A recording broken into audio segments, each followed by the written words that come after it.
Ngayon ay umaga. Samahan niyo ako magpasyal dito sa aking taniman. Malalaman natin kung ano mga nangyari sa ating mga tinanim. Good morning po sa inyong lahat. Welcome po dito sa aking channel. Yan mga idol. 3 weeks ago nagtanim tayo ng balinghoy. So ayan, i-update ko sa inyo, ipakita ko sa inyo kung ano nangyari. Ayan, ayan, malalaki na siya. Sumibol na lahat. So, maganda naman ang pagkakasibol niya. Yan.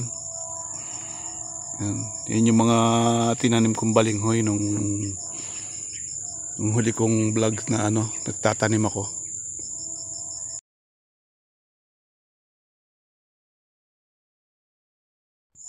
Dito naman pinirepair ko na yung pagtataniman ng okra. Yung ibang gabi naman na yun, nahukay ko na, tinanim ko uli sila.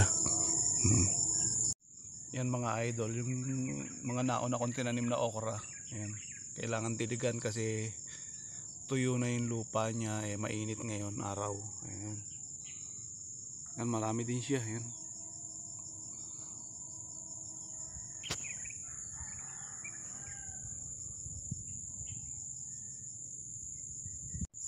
Yan naman mga idol, yung mga tanim kong kamote. Yung hinukay ko dati na may mga laman, ayun na siya, malawak na siya ngayon.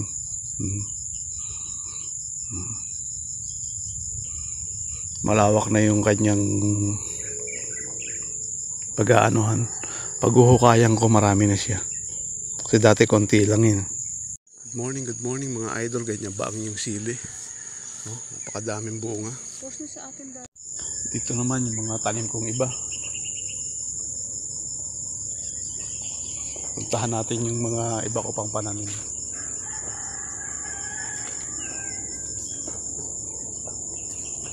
Hindi siya masyadong madamo ngayon kasi summer. Hindi siya naulan, mabagal ang tubo ng damo. Ayan naman mga idol, yung tanim kong paayap, may bulaklak na siya. Yan Nagsimula na siyang maglabas ng mga bulaklak. Mga ilang puno rin yan. Konti lang siya kasi konti lang yung butong nahingi namin sa barangay. Ilang buto lang. Kasi yung mga buto namin hinihingi namin sa barangay. Dito naman yung mga papaya. Sitaw. Pala yung katabi yung papaya. Kaya nasabi ko papaya. Ayan, sitaw. Kita nyo, hahaba Ilang puno lang siya, may tama lang kasi nga ang rason nung bakit kasi ilan konti lang yung laman nung hinihingi namin sa barangay. Yan.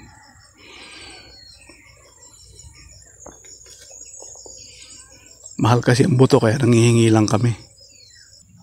Dito naman may bunga na yung mga talong tsaka bulaklak yan.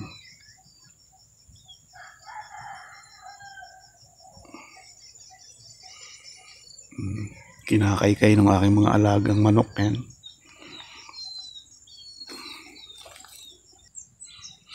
Yan naman yung upo na namamatay yung kanyang bunga. Yan.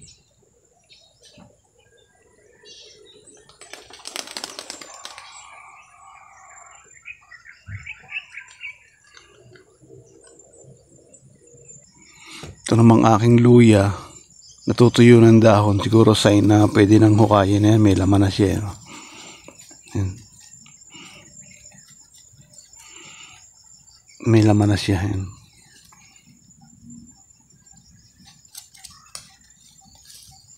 Siguro pwede na yung hukayin kasi mamatay na yung kanyang dahon. Ito naman mga idol, yung binhi kong labanos. Hindi ko alam kung mabubuhay siya ngayon kasi summer yan. Tinanim ko lang siya sa gulong, nilagyan ko ng mga sa ibabaw kasi kinakaykay ng aking mga manok. Yan. Kinakaykay kaya may mga nakapatong na kahoy para hindi siya makaykay ng manok. Ito naman mga idol, ito kangkong. Yan, Meron din siya mga kahoy kasi kinakaykay ng manok. Ayan, upland kangkong yan.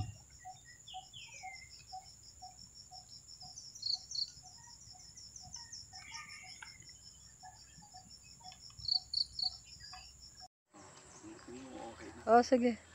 Ayan mga idol, meron tayong panibagong biyaya. Ito, paano natin saging kasi may hinog na siya, hinog na.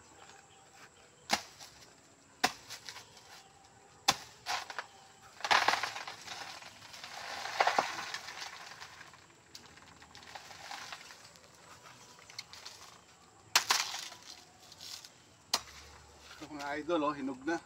Oh, kinain na ng ano, daga.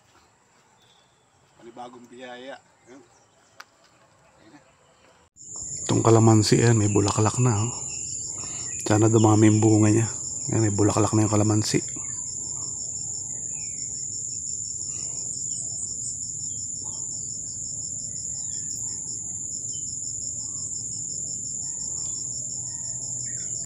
So, kung gagawin ko naman ngayong umaga magdidilig. Magdidilig ako ng mga halaman kasi mga tuyo na siya. Yan. Pagkatapos magdilig, magluto na ng pangtanghalian. Yan mga idol. Maya maya magluto naman tayo ng pangtanghalian.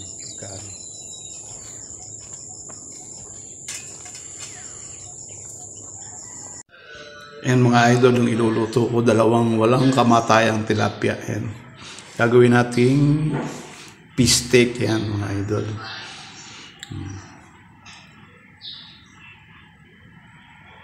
Ayan na yung kanyang mga ingredients. So, piprito ko na lang.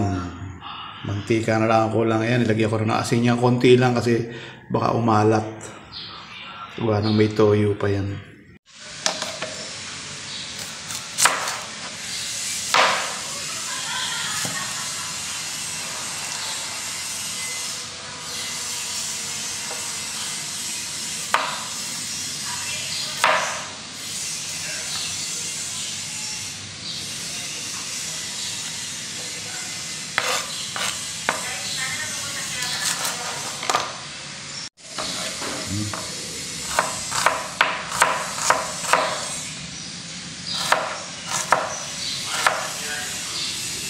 Maganda to, sibuyas na puti, medyo matamis. Hindi siya maano kainin. Hindi siya mahirap kainin. So yun mga idol, samahan niyo ako magluto ito. Lulutuin ko to sa kahoy, hindi dito sa gasol. Sa kahoy para medyo makatipid-tipid sa gasol.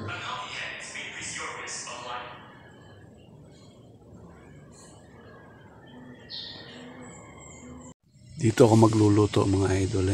Siyempre bago maglagay muna tayo ng apoy. Apoyan muna natin. Ayan, lagyan natin ng apoy.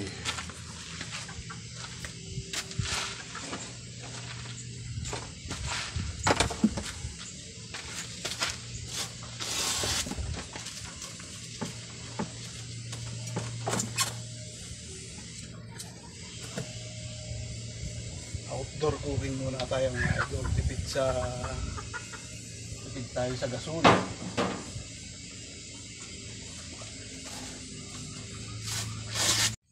Yan mga idol, dahil nasa bundok ako, libre lang dito yung mga kahoy. Mamulot lang. Maghahanap lang dyan sa kahoyan. Yun nga palang nilinis ko kahapon, okay na. Malinis na siya, nilinis ko kanina umaaga. Yan. Oh. Malaki na yung nalinis ko nung ako'y kahapon. Yan.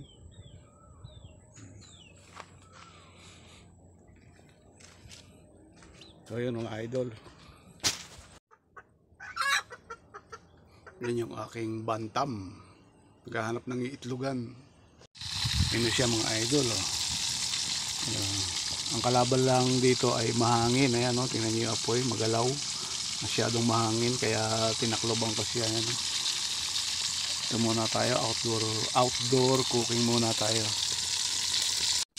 Yan mga idol, oh, nabaligtad ko na. Hindi siya naluto sa araw. Joke lang yan, nabaligtad ko na siya. Yan. Yan mga idol, habang nagluluto ako, may upuan naman. Nakaupo. Yan. Dito sa aking lutuan.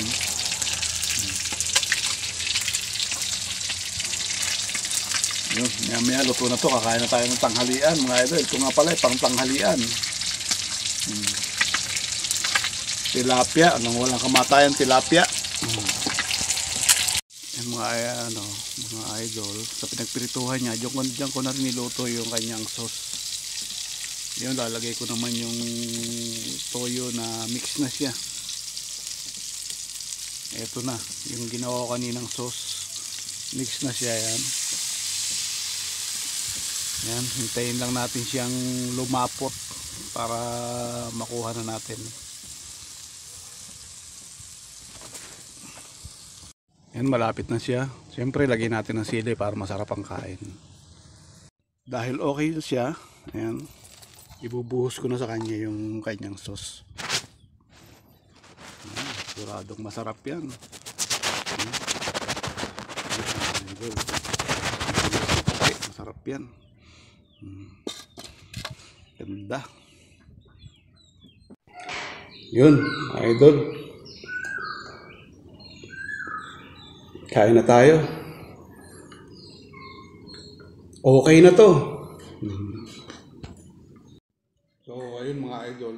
Matapos na. Hindi ano pang gagawin. Hindi kumain naman tayo. Kumain niyo ako sa pagkain.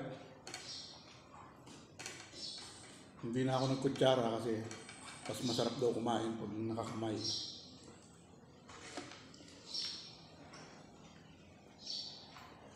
So, simple lang, simple tanghalian. Ulam ng mahirap, tilapia.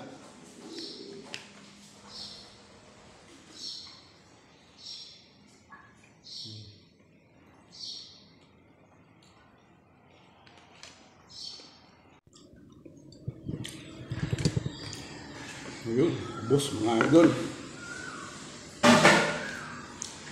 Thanks God, nakaraos na naman na isang tanghalian.